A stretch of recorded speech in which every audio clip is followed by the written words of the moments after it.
Hai, selamat siang semua. Izin memperkenalkan diri, saya Esra Manulung dari Kota Binjai, Mencirim, Sumatera Utara. Di sini saya akan membahas profesi pernikahan adat Batak.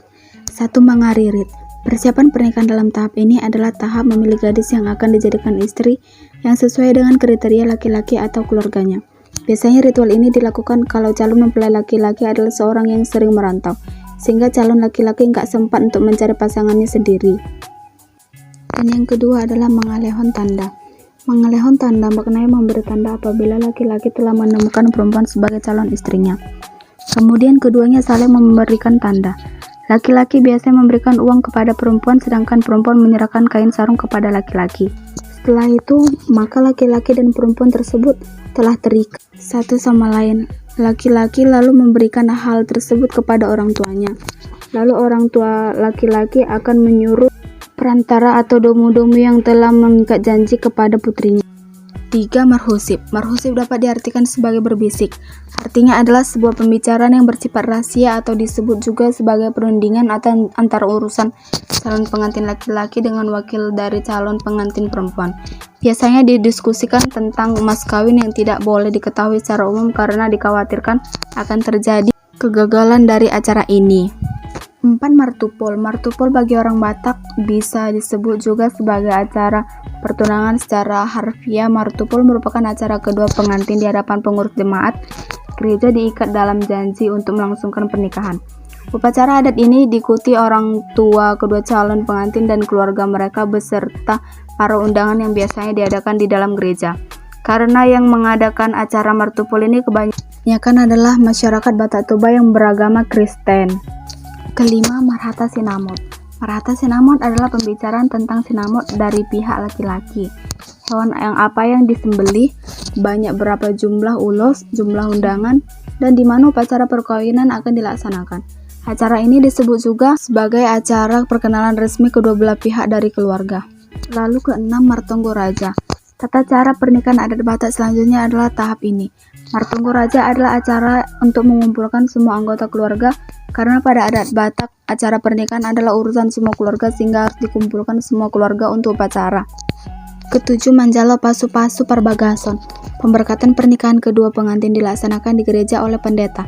Setelah pemberkatan pernikahan selesai, maka kedua pengantin telah sah menjadi suami istri menurut gereja. Setelah pemberkatan dari gereja selesai, lalu kedua belah pihak pulang ke rumah untuk mengadakan upacara adat Batak, di mana acara ini dihadiri oleh seluruh undangan dari pihak laki-laki maupun perempuan. 8. Marunjuk atau Alawan Unjuk. Tak hanya pemberkatan dari gereja, kedua mempelai harus memperoleh pemberkatan dari seluruh keluarga terutama orang tua. Disampaikan doa-doa sembari ditandakan dengan pemberian ulus. Kemudian ada pula pembagian jambar. Jambar dibagikan kepada pihak perempuan adalah daging atau jambar juhud dan uang sebagai tuhor niboru. Sementara pihak laki-laki menerima ikan mas arsik atau deke dan ulos. Setelah pesta untuk diselesai, pengantin perempuan dibawa ke kediaman para anak. Setelah yang ke-8, yang ke-9, dialab jual. Dialab jual artinya jika pesta pernikahan diselenggarakan di rumah pengantin perempuan, maka dilaksanakan acara pembawa pengantin perempuan ke tempat mempelai laki-laki. 10. Ditaruhon jual. Jika pesta pernikahan diselenggarakan di rumah pengantin laki-laki, maka pengantin perempuan dibolehkan pulang ke tempat orang tuanya untuk kemudian diantar oleh para namborunya. Dalam hal ini, para anak wajib mengasih upah manaru atau upah mengantar, sedang dalam hidup dijual upah manaru tidak diperlakukan. Dan yang ke-11, manjai. Jika pesta pernikahan diselenggarakan di rumah pengantin laki-laki, maka pengantin perempuan dibolehkan pulang ke tempat orang tuanya, kemudian diantar oleh para namborunya. Dalam hal ini, para anak wajib mengasih upah namboru atau upah mengantar, sedang dalam dialab jual upah manaru tidak diberlakukan. Yang terakhir ialah maningkir tangga.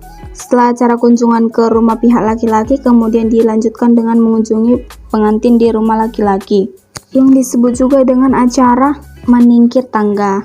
Beberapa kecamatan dan kelurahan di Kota Binjai. Pertama Bandar Sinembah, kedua Limau Bangkir, ketiga Lima Sundai, keempat Payaroba, kelima Sukamaju, dan yang keenam adalah Sukaramai.